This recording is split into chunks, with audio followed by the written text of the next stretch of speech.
જય માતા ખેડૂત મિત્રો, સ્વાગત છે તમારું ખેડૂત પુસ્તક ચેનલમાં। આજે તારીખ 9 મે 2024 ને આજની સવારની હવામાન અપડેટની અંદર માહિતી મેળવીએ તો ગુજરાતમાં આગામી 14 મે સુધી પ્રી મોન્સૂન એક્ટિવિટીની સંભાવના છે। કયા વિસ્તારની અંદર પ્રી મોન્સૂન એક્ટિવિટીનો વરસાદ જોવા મળશે, કયા વિસ્તારની અંદર ગાજવીજ સાથે ભારે પવન સાથે વરસાદ વરસી શકે છે તેની સંપૂર્ણ અપડેટ મેળવીશું। સાથે જ આગામી દિવસ દરમિયાન તાપમાન કેટલું નોંધાશે, ભયંકર ગરમી જોવા મળશે તેની પણ અપડેટ મેળવીશું। ચેનલમાં નવા હોય તો ચેનલને સબસ્ક્રાઇબ કરી દેજો અને વિડીયોને લાઈક આપીને શેર કરી દેજો।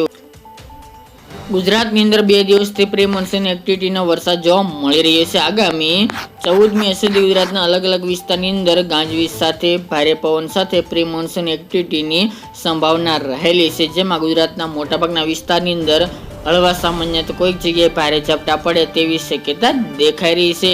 ગુજરાતની અંદર 2 દિવસથી પણ મોટાભાગના વિસ્તારની અંદર હળવા સામાન્ય તો કોઈક જગ્યાએ ભારે ઝાપટા વરસી રહ્યા છે। તે મુજબ આગામી દિવસો દરમિયાન યથાવત જોવા મળે તેવું અનુમાન છે। ખાસ કરીને આ લોકલ સિસ્ટમ બંધાવાને કારણે એટલે કે અત્યારે તાપમાનનો પારો 42-43 ડિગ્રી આજુબાજુ નોંધાઈ રહ્યો છે, જેના કારણે ગુજરાતની અંદર પ્રી મોન્સૂન એક્ટિવિટી થઈ રહી છે અને મોટાભાગના વિસ્તારની અંદર જ્યાં ગરમીનું પ્રમાણ, બફારાનું પ્રમાણ વધુ જોવા મળી રહ્યું છે ત્યાં સિસ્ટમો બનીને પ્રી મોન્સૂન એક્ટિવિટી સાથે વરસાદી માહોલ જોવા મળી રહ્યો છે। ગઈકાલના રોજમાં પણ મોટાભાગના વિસ્તારની અંદર હળવા સામાન્ય તો કોઈક જગ્યાએ ભારે ઝાપટા વરસ્યા હતા। આજે તેમજ આગામી હજુ 14 મે સુધી ગુજરાતની અંદર વરસાદની સંભાવના છે। આજની વાત કરવા જઈએ તો જેમની અંદર સૌરાષ્ટ્રના અમુક વિસ્તાર અને દક્ષિણ ગુજરાતના મોટાભાગના વિસ્તારની અંદર હળવા સામાન્ય વરસાદી ઝાપટા વરસી શકે છે, જેમની અંદર દક્ષિણની અંદર ઉમરપાડા, ડેડિયાપાડા, વાંકલ, કોસંબા, છોટાઉદેપુર, નર્મદાનો વિસ્તાર છે, તેમજ કવાંટ તાલુકો જે બોર્ડર અડીને આવેલા વિસ્તારો તેની સાથે છોટાઉદેપુર, દાહોદના અમુક ગ્રામ્ય વિસ્તારની અંદર હળવા સામાન્ય વરસાદી ઝાપટા વરસી શકે છે। તે ઉપરાંત દક્ષિણ ગુજરાતના અન્ય વિસ્તારો જેમાં સાપુતારા છે, ભવનાથ, અંબોશી, વાસંદા, આહવા, બિલીમોરા આજુબાજુના વિસ્તાર, નવાપુર, વિયારા, બારડોલી, વાંકલ સુધીના વિસ્તારની અંદર હળવા સામાન્ય વરસાદી ઝાપટા વરસી શકે છે। સૌરાષ્ટ્રની વાત કરીએ તો તળાજા આજુબાજુના વિસ્તાર, પાલીતાણા, શિહોર, ભાવનગર એટલા વિસ્તારની અંદર હળવા સામાન્ય વરસાદી ઝાપટા અમુક વિસ્તારની અંદર જોવા મળશે જ્યાં લોકલ સિસ્ટમ બંધાશે ત્યાં। ત્યારબાદ આગામી દિવસની વાત કરવા જઈએ તો આગામી 2-3 દિવસ વરસાદનું જોર વધુ જોવા મળશે અને પ્રી મોન્સૂન એક્ટિવિટી વધુ જોવા મળે તેવી સંભાવના છે અને જ્યાં આ વરસાદ પડશે ત્યાં અમુક જગ્યાએ સામાન્ય છે તો અમુક જગ્યાએ તેના કરતાં વધુ તો અમુક જગ્યાએ ગાજવીજ સાથે અને ભારે પવન સાથે એકદમ તોફાની વરસાદ જોવા મળે તેવું અનુમાન રહેલું છે, કારણ કે પ્રી મોન્સૂન એક્ટિવિટીના વરસાદો હંમેશા તોફાની હોય છે। આગામી 10 અને 11 તારીખની વાત કરવા જઈએ તો મોટાભાગના વિસ્તારની અંદર વરસાદની સંભાવના દેખાઈ રહી છે। ઉત્તર ગુજરાતની વાત કરીએ તો ઉત્તર ગુજરાતના ખાસ કરીને રાજસ્થાન, મહારાષ્ટ્ર બોર્ડર લાગુ વિસ્તારની અંદર વરસાદની સંભાવના રહેલી છે, જેમની અંદર ખેડબ્રહ્મા છે, ઈડર, વડાલી, ડુંગરપુર છે, અરવલ્લીના બોર્ડર લાગુ વિસ્તાર છે, અરવલ્લી, મોડાસા, માંડલી, કડાણા, સાગવારા એ તમામ વિસ્તારની અંદર માલપુર, લુણાવાડા છે, મહીસાગર, પંચમહાલ જિલ્લાનો વિસ્તાર છે એ વિસ્તાર, તેની સાથે દાહોદ છે, પીપલોડ છે, બાંસવાડા છે આજુબાજુના વિસ્તાર।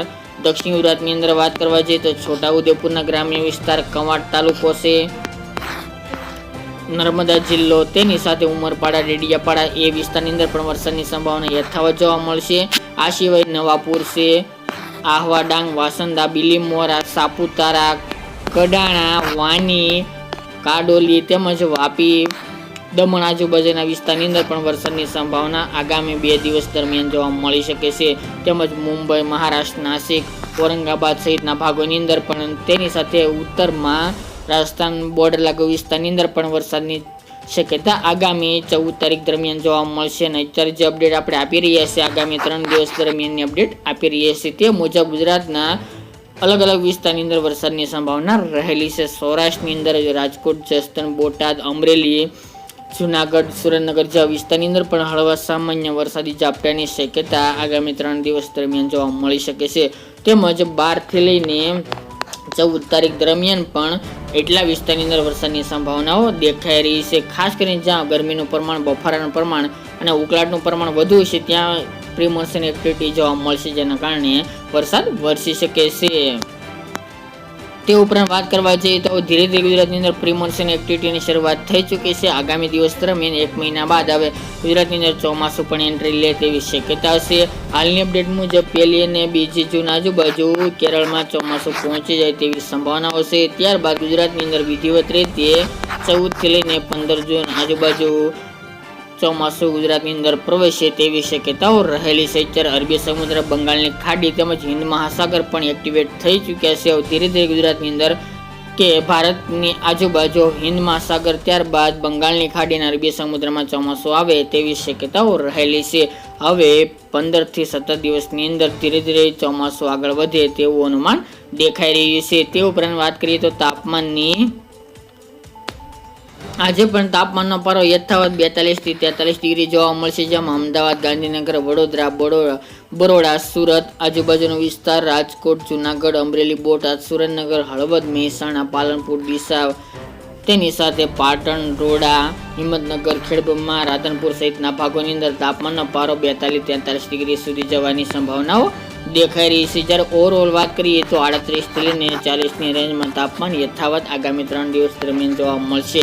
આગામી દિવસની વાત કરીએ તો 15 તારીખ બાદ પ્રી મોન્સૂન એક્ટિવિટી 14 તારીખ બાદ પૂર્ણ થશે. ત્યારબાદ 16 તારીખથી ફરીવાર તાપમાન 44 થી લઈને 45 ડિગ્રી જવાની સંભાવના વેધર મોડલ જણાવી રહ્યા છે. તેની અપડેટ આગામી દિવસમાં જણાવીશું. તો મિત્રો, આ અત્યારની વહેલી સવારની અપડેટ. ફરી એકના વિડીયો સાથે મળીશું. આજ માટે આટલું જ.